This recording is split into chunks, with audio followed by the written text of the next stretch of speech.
আম্মাজান আয়েশা সিদ্দিকা বলেন লানা শামসুন ওয়ালিল আফাক শামসুন, লানা শামসুন ওয়ালিল আফাক শামসুন ওয়া শামসি আওদাহু মিন শামসিস সামা ওয়া ইন্না শামসা তাতলু বাদাল ফাজরি ওয়া শামসি তাতলু বাদাল ইশা। ও দুনিয়ার মানুষেরা, আল্লাহ রাব্বুল আলামিন গোটা পৃথিবীর জন্য একটা সূর্য বরাদ্দ দিয়েছেন, যেই সূর্যটা গোটা পৃথিবীতে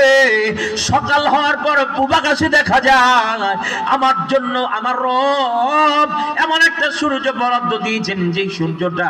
ঈশার নামাজের পর আমার অন্ধকার করে বিশ্ব নবীর নবুয়ত হইয়া যখন নবীর সূর্যটা যেই মাত্র আমার ঘরে উদিত হইত রে, নবীর চেহারার আলোতে আমার অন্ধকার ঘরটাই পরিমাণ আলোকিত হয়ে যাইত। আমি একটা সুইচের ভিতর দিয়ে সুতা ঢোকাইতে